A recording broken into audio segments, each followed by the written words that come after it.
So in this lesson we're going to look at the gradient of curves. You've all got a sheet of graph paper. The first thing I want you to do neatly on the sheet of graph paper, you draw a set of axes that go in the x direction out to 5 and minus 3. In the y direction going up to 20. And I want you to plot an accurate drawing, please, of y equals x squared on that bit of graph paper. As accurately as you can, y equals x squared, using the set of axes on the board. You should just have made an accurate drawing of the graph of y equals x squared, according to scale here.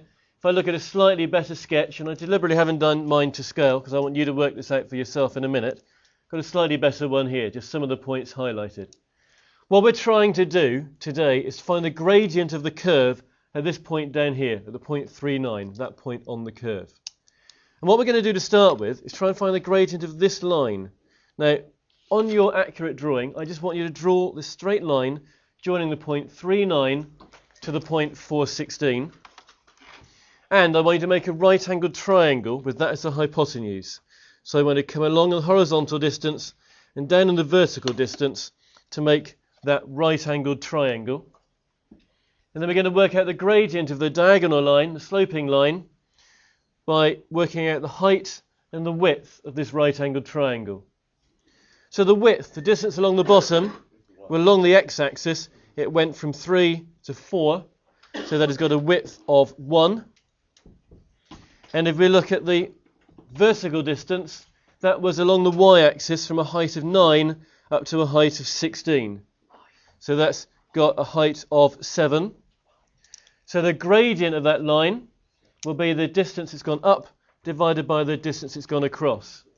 What I want you to do somewhere on a bit of paper, maybe underneath, is just say, we've got a table, we're going to have the gradient here of the point joining, or the line joining 39 to 416. 39 to 416, we've got the gradient there is 7. So if we can get that done and just check you get the same result as me on that bit, please. To make a better estimate of the gradient of this curve, what we're actually going to do is drop this top point down the curve. So what I want you to do now is see if you can mark off this point here, which is a point at 3.5 along the x-axis. To find out what the y value will be, well, y equals x squared. And if you square 3.5, you should get 12.25. And what we're going to do next is to draw a straight line joining that point to the point 39. And then we're going to find the gradient of that line. And I'm hoping you can see that as these diagonal lines get shorter and shorter and shorter, what's happening is the first one had that gradient, the second one had that gradient, and as we bring it down and down and down, the gradient of that straight line becomes closer and closer to the gradient of the tangent to the curve at the point we're interested in. And the only way we can define a gradient of a curve is by looking at the gradient of the tangent to the curve at that point. So if I just make a sketch over here of a curve, and I want to know the gradient of the curve at that point, what I really need to do is the gradient of the tangent to that curve. Tangent, remember, is where the straight line just touches the curve. And what we're doing over here, by bringing this top point closer and closer to the bottom one, these lines will have a gradient closer and closer to the gradient of the tangent to the curve at this point. But before I go any further, can we try and work out what the gradient of that line there is? If I just do a little sketch here, I've got one x coordinate now of 3, the next one of 3.5, the y coordinate 12.25, the y coordinate at the top 16. So what's the horizontal distance now in this smaller triangle we're putting in here? Yeah, half. And what's the y, the vertical distance between 16 and 12.25? 3 and 3/4. Okay. So to find the gradient now between 3.9 and the next point 3.5, 12.25, I need to do the 3.25 divided by a half. And if we get that answer, we'll get the gradient for that one. Okay. What is 3 3/4 divided by a half? Anybody? 6.5. It actually is, yes. So what we've got now is the gradient of this line is 6.5. The first one was 7, This one is 6.5. And I'm hoping you're seeing that the gradient of this line is closer to the gradient of the tangent down here than the gradient of our first line. It's just been pointed out that the triangle I sketched over here had the wrong y coordinates on it. The lower one should have been 9, the height here. Upper one should have had a height of 12.25. So I've just changed those there. That should have been 3.25. The gradient would still have worked out there to be 6.5. So that change should have been made. Thank you to James So for spotting that one. Next thing I want to do is actually move this top point down the curve again. It started off here. We've moved it down here. What I want to do next is put it here, halfway between the 3 and the 3.5. So that will be at 3.25. So the x value down here now, I'm looking at this time, is going to be 3.25.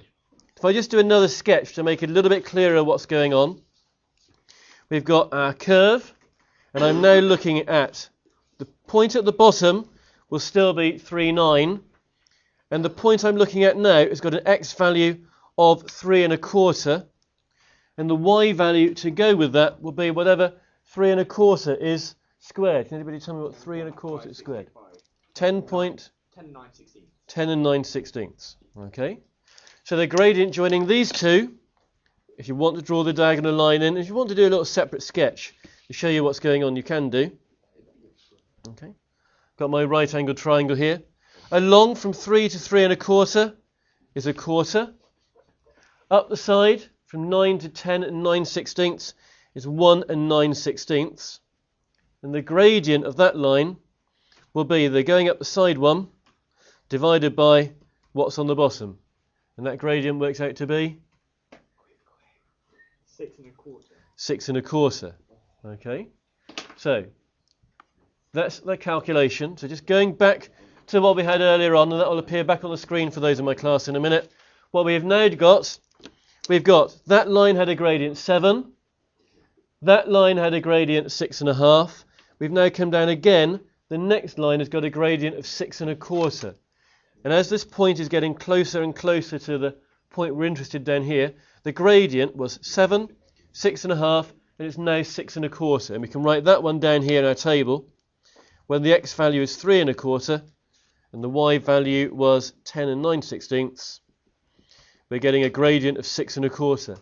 I'm hoping you can see that the gradient is becoming closer and closer to something. It seems as if it's narrowing in, homing in on something. And in a minute, we'll look at exactly what it's homing in on. Okay, the table we've been building up at the bottom is showing what the gradient of these lines are as they're getting closer and closer to being just a tangent to this point down here. I've got 7, I've had 6.5, we've got 6.25. Some of you might think those numbers are getting closer and closer to 6. Okay, what I want to do now is look at not just a number example, but a sort of an example, sort of general case. So can you just sketch this part of the curve? It's going through 3, 9. It's a y equals x squared curve. And over here, this point is going to be 3 plus a very, very small amount. I'm just going to call that h. 3 plus h, where h is a very small amount.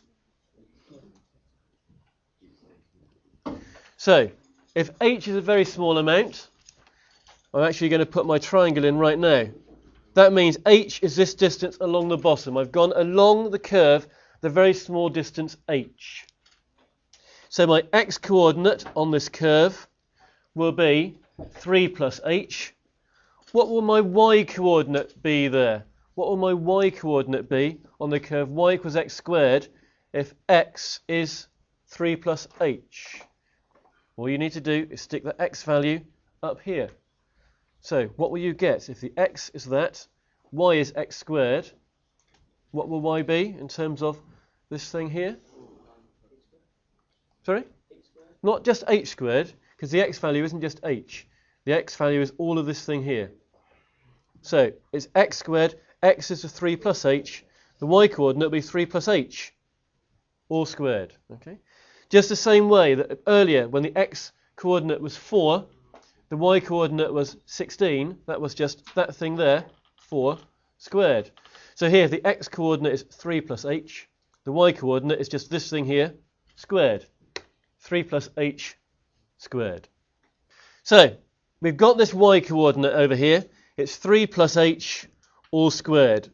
What I want to do now is just to multiply that out. Get rid of the brackets.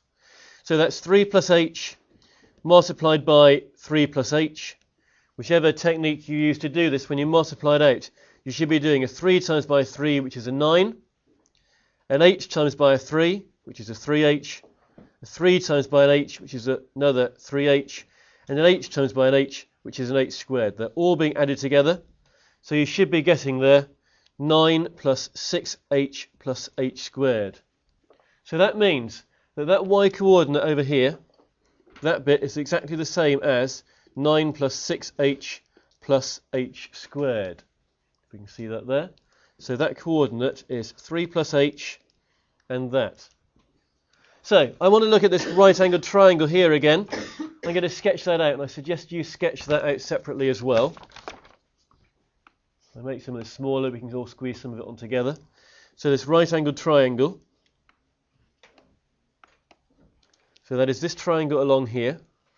So that coordinate is the coordinate 3, 9. The coordinate at the top is 3 plus h, 9 plus 6h plus h squared. And what I want to do is to work out the gradient of the line, same way as I've worked the other gradients out, by doing the vertical distance divided by the horizontal distance. We've already said the horizontal distance, the distance along from 3 to 3 plus h, is h. What is the vertical distance between these 2 points? Look at the y coordinate up here. Look at the y coordinate here. One y coordinate is 9 plus 6h plus h squared. One y coordinate is 9. What is the difference between those two y coordinates, Matthew? 6h plus h squared. Okay, so that is the vertical distance. That h is the horizontal distance. So the gradient will be the vertical one divided by the horizontal one, which is 6h plus h squared divided by h. If I want to work that out, or well, not work it out, simplify it, what would it be good to do to that expression if I wanted to simplify that at this point? What can I do to the top of that fraction, the numerator of that fraction? What can I do just to write it down using less ink? How can I rewrite the numerator of that fraction? What is there in both of these? Take the h out as a factor, okay? So the top is h times by 6 plus h squared is h times by h. So I could just rewrite that fraction like that. Okay, what will happen then, James? Yeah, the h there and that h will cancel out. So I've left now, the gradient is 6 plus h. So I've got the gradient of this line is 6 plus h. Go back to our original drawing for a minute. Those of you in the class, that will appear back in a minute. What I've done now is I've brought this point here down here, so it's just a very small bit of x different. And I've called that small bit h, and I've got the gradient of that line is 6 plus h. And remember, we said h is a very, very small amount. So what will actually happen as h gets smaller and smaller? What will happen to the gradient? It'll get closer and closer to 6, yeah. And we write that down like this. As h tends to 0, that's an arrow, but you read that out. As h tends to 0, the gradient tends to 6. So as I'm making h very, very small, as it approaches 0, and we read that out as h tends to 0, the gradient tends to 6. So what actually happens is we have come here, and we've shown now from this that the gradient on the curve we started with, actually at the point 6, sorry, at the point 3, 9 rather, the gradient is 6. What I want you to do now is to redo this whole process on a different curve. I want you to redo this process on the curve y equals x cubed. So I'm just going to start you off what I want you to do. What I want you to do, and this time we'll just do it through sketches. We're going to sketch y equals x cubed, which is something like this. Okay. I want you to start looking at the point, first of all, 2. Well, when x is 2, what will y be if x is 2? What will y be if y is x cubed? If x is 2, that'll be 8. Yep, so that's 8 that'll go in there. First of all, I want you to find the gradient between those 2 points. That will be 27, 3 cubed. I want you to find the gradient between those two. I do want you to do the halfway one, where the x-coordinate is 2.5. And then what I want you to do is to try where the x-coordinate is 2 plus h, where h is very, very small. So see if you can work through that on your own, do exactly the same process, and see if you can get the gradient, what that will be. Exactly the same as what we've done before. I'm going to stop the recording now and just help my class go through that bit. So while my class is just working away in the background, first triangle had coordinate of 2, 8 up here and 3, 27. The height was the difference between 27 and 8, was 19. The width was the difference between the 2 and the 3, which was 1, and that gradient came out to be 19. The next triangle, I've got the x-coordinate being 2.5, which means the y-coordinate is 15 and 5/8. The gradient will be the difference in the y-coordinates, which is 15 and 5/8 take away 8, over the difference in the x-coordinates, which is 2.5 take away 1/2. That gives you 7 and 5/8 divided by 1/2, and that comes out to be 15 and 1/4. So the next thing I'm going to ask them to do is to look at the triangle where the bottom left coordinate is 2, 8, and the x-coordinate at the top is 2 plus h, where h is small. So they will then have to find the y-coordinate to go with this, which will be equal to 2 plus h all cubed, and then they'll have to go and do the same thing on that. The final triangle we're doing here then is the one with the distance of h along the bottom. The first coordinate is going to be 2, 8, and if I go along h, then the x value here will be 2 plus h. And because I'm looking at the curve y equals x cubed, the y value will be the x value cubed, which is why I've written down here 2 plus h all cubed. So I need to work out what this 2 plus h all cubed is by multiplying out the brackets. It means 2 plus h times 2 plus h times 2 plus h. If I multiply these two brackets together first of all, I will get 4 plus, I'll get 2h there, another 2h there, that'll give me 4h, and h times an h will give me an h squared. So multiplying the first two together, same way as we did the last one, that's what I get. Now I need to multiply these together, and if you're not so sure about doing these, first of all I'll multiply everything in this bracket by the 2. So this becomes 8 plus 8h plus 2h squared.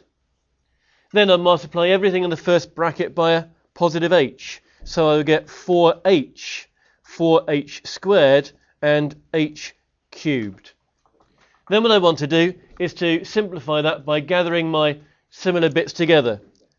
Bits with no h's in at all, it's just that 8. Bits with an h in, 8h and 4h is 12h.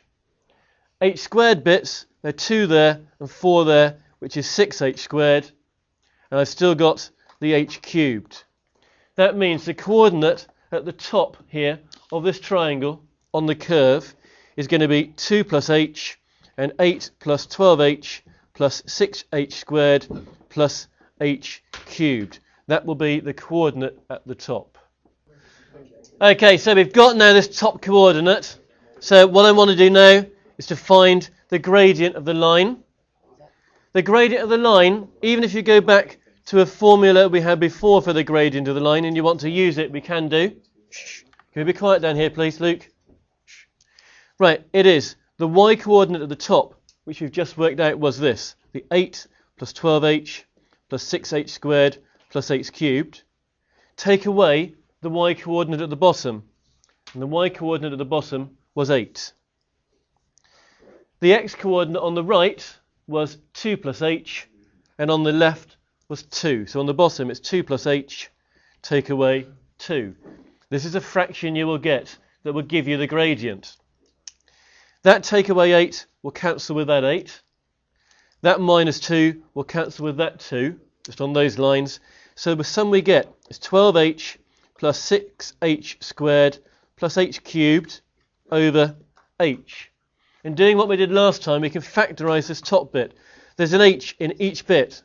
If I take h out as a factor, h here is multiplied by 12, h here is multiplied by 6h, and h to get h cubed is multiplied by h squared. So the fraction I get is that. Then I can cancel those h's. So I get eventually 12 plus 6h plus h squared is equal to the gradient. And remember, h is something that is very small. When you square something very small, well, just think of a small number. 0.01 is a very small number. If you square it, you get 0.0001. You get something even smaller. So something very small squared is something even smaller. Yeah. This is something small. 6 times by something very small is still very small. So what we can say is this. As that h gets very, very small and tends towards 0, the gradient, which is this thing here, well, as h approaches 0, that approaches 0, that will disappear, because something very small squared is something very small, and as the small bit is approaching 0, effectively you can think of that as 0 squared is nothing. If this h is getting so close to 0, we can think it's 0. 6 lots of 0 is 0, and we're just left with the 12. So what we should just have discovered is on the curve y equals x cubed, at the point 2, 8, the gradient is 12. Now we could go through this process for every curve, but it would take forever. So what we're going to look at next is a way of getting from your curve and your coordinate straight to the gradient itself. The way you can get straight from the curve to its gradient function is called differentiation, and that is the topic we're sort of going to be looking at now. Today we started looking at the curve y equals x cubed, and we looked at the point on that where x was equal to 3 to start with, and we worked out earlier that when x was equal to 3, the gradient itself was equal to 6. Now just think, what did we do to the 3 to make it into 6? Okay, some people are saying we times it by 2. Have a look at that in a minute. Leave a little gap underneath there, please. Next one we looked at was y equals x cubed, and we looked at what happened when x was equal to 2. And when x was equal to 2, we worked out the gradient was equal to 12. Okay? What did we do to that 2